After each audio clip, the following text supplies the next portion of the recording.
آپ نے بہت سارے واقعات سنے ہوں گے، لیکن جو واقعہ ہم آپ کو بتانے جا رہے ہیں یہ غیر معروف واقعہ ہے، یعنی اتنا مشہور نہیں، اور ہمیں یقین ہے کہ آپ نے یہ واقعہ اس سے پہلے کبھی نہ سنا ہوگا۔ اس لیے آپ سے گزارش ہے کہ ویڈیو کو اینڈ تک لازمی دیکھیے گا۔ اگر آپ سچے مسلمان ہیں اور امت محمدی ہونے پر فخر کرتے ہیں تو اس ویڈیو کو ایک لائک کر کے آخر تک ضرور دیکھیے گا۔ حضرت عثمان غنی رضی اللہ تعالیٰ عنہما کا دور خلافت تھا، اور آپ رضی اللہ تعالیٰ عنہما اپنے کمرے میں بیٹھے تھے کہ ایک آدمی آپ کی خدمت میں آتا ہے اور آ کر کہتا ہے، اے امیر المومنین عثمان غنی رضی اللہ تعالیٰ عنہما، ایک بہت بڑا حادثہ ہو گیا۔ حضرت عثمان غنی رضی اللہ تعالیٰ عنہما نے پوچھا کہ کیا حادثہ ہوا ہے؟ تو وہ شخص کہنے لگا کہ میں نے شادی کی تھی، آج اس شادی کو 6 مہینے مکمل ہو گئے اور میری بیوی نے ایک بچے کو جنم دیا۔ اب میری آپ سے یہ درخواست ہے کہ میری شادی کو ابھی 6 مہینے ہی ہوئے تھے، تو یہ بچہ کیسے پیدا ہو سکتا ہے؟ اس واقعے سے پہلے تمام لوگوں کے اندر یہ بات پائی جاتی تھی کہ 6 مہینے میں بچہ پیدا نہیں ہو سکتا، اسی لیے وہ آدمی بھی پریشان ہو گیا اور اپنے بچے کو دیکھا بھی نہیں اور سیدھا امیر المومنین کے پاس آ گیا۔ حضرت عثمان رضی اللہ تعالیٰ عنہما نے لوگوں کو جمع کیا اور مشورہ کیا کہ یہ بچہ حلال کا ہے یا حرام کا، اور اس سے پہلے ایسا واقعہ کبھی بھی پیش نہ آیا کہ کسی عورت نے 6 مہینے میں بچے کو جنم دیا ہو۔ یہ پہلا واقعہ تھا، اور عام طور پر عرب میں 6 ماہ کے بچے کو حرام کا بچہ سمجھا جاتا تھا۔ تو مشورے میں موجود تمام لوگوں نے یہ کہا کہ 6 مہینے کا بچہ کبھی عرب میں پیدا نہیں ہوا۔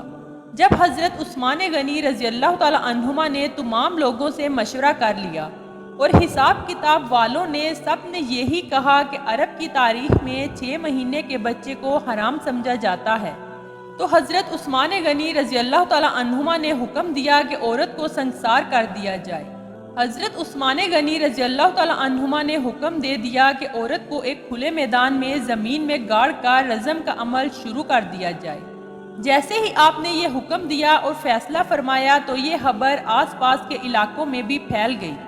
چلتے چلتے یہ خبر حضرت علی علیہ السلام کے کانوں میں بھی پہنچ گئی۔ اب حضرت علی علیہ السلام اس میدان کے بجائے جہاں اس عورت کو سنسار کیا جانا تھا وہاں پر نہ جاتے ہوئے سیدھا حضرت عثمان غنی رضی اللہ تعالیٰ عنہما کے پاس جا پہنچے اور سلام کرنے کے بعد امیر المومنین سے پوچھنے لگے کہ کیا آپ نے یہ حکم دیا ہے کہ اس عورت کو رجم کیا جائے جس نے 6 مہینے کا بچہ پیدا کیا ہے؟ تو حضرت عثمان غنی رضی اللہ تعالیٰ عنہما نے فرمایا کہ ہاں، میں نے یہ حکم دیا ہے، کیونکہ اس عورت نے گناہ کیا ہے اور میں نے یہ فیصلہ تمام لوگوں کے مشورے سے کیا ہے۔ حضرت علی علیہ السلام نے ارشاد فرمایا، امیر المؤمنین، آپ نے یہ غلط فیصلہ کیا ہے۔ حضرت عثمان رضی اللہ تعالیٰ عنہما نے فرمایا کہ میں نے سارا حساب کتاب کر لیا ہے، 6 مہینے کا بچہ حلال کا نہیں ہو سکتا۔ تو حضرت علی علیہ السلام نے فرمایا، اے عثمان، 6 مہینے کا بچہ تو قرآن سے ثابت ہے۔ حضرت عثمان غنی رضی اللہ تعالیٰ عنہما یہ سن کر پریشان ہو گئے کہ قرآن سے یہ کیسے ثابت ہے؟ پھر حضرت علی علیہ السلام نے فرمایا کہ قرآن پڑھو اور دیکھو حمل اور دودھ پلانے کی مدت کتنی ہے، کیونکہ یہ قرآن کی آیت کے مطابق ہے، اور ساری باتیں جھوٹی ہو سکتی ہیں پر قرآن پاک کی بات کبھی بھی جھوٹی نہیں ہو سکتی۔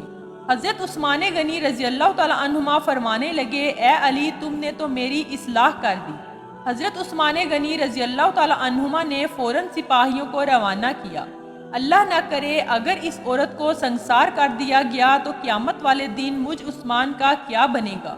اور حضرت عثمان غنی رضی اللہ تعالیٰ عنہما رونے لگے اور اپنے آپ سے فرمانے لگے، اے عثمان، کل قیامت والے دن اللہ تبارک و تعالیٰ کو کیا جواب دے گا؟ اور اپنے سپاہیوں سے فرمایا، جلدی جائیے اور اس عورت کو بچائیے۔ اللہ کا کرم ایسا ہوا کہ اس عورت کو زمین میں گاڑ دیا گیا۔ اس کا صرف چہرہ باہر تھا اور اس کی بہن اس سے آخری ملاقات کر رہی تھی اور زاروں قطار رو رہی تھی۔ سپاہی بھی پہنچ گئے اور حضرت علی علیہ السلام بھی پہنچ گئے۔ اسی وقت وہاں پہنچتے ہی حضرت عثمان غنی رضی اللہ تعالیٰ عنہما نے رجم کو روکنے کا حکم دیا۔ اس وقت اس روتی ہوئی عورت نے کہا، اے میری بہن، مت رو اور نہ غم کر، اور کہنے لگی کہ عثمان غنی کے حکم سے مجھے رجم تو کیا جا رہا ہے، لیکن میں اللہ تبارک و تعالیٰ کی قسم کھا کر کہتی ہوں زنا تو بڑی دور کی بات ہے، مجھے کسی غیر محرم نے چھوا تک نہیں۔ اس عورت کو اسی وقت زمین سے باہر نکالا گیا اور حضرت عثمان غنی رضی اللہ تعالیٰ عنہما نے اس عورت کو اپنے پاس بلایا اور اس کے بیٹے کو پیش کیا، اور روایت کے اندر یہ الفاظ موجود ہیں کہ جس طرح پرندوں کے دو انڈے ملا دیے جائیں اور پتہ ہی نہیں چلتا کہ کون سا انڈا کس کا ہے، اسی طرح اس بچے کی شکل ہو بہو اس کے والد جیسی تھی، اور والد نے ابھی تک اس کو دیکھا تک نہیں تھا، اور جب دیکھا تو کہا اللہ کی قسم یہ تو میرا ہی بیٹا ہے۔ تو یہ ایک بات معلوم ہو گئی کہ 6 مہینے میں جو بچہ پیدا ہوا اسے حلال کا سمجھا جائے گا، کیونکہ قرآن مجید میں یہ فیصلہ موجود ہے۔ امید کرتی ہوں آپ کو آج کی ویڈیو پسند آئی ہوگی۔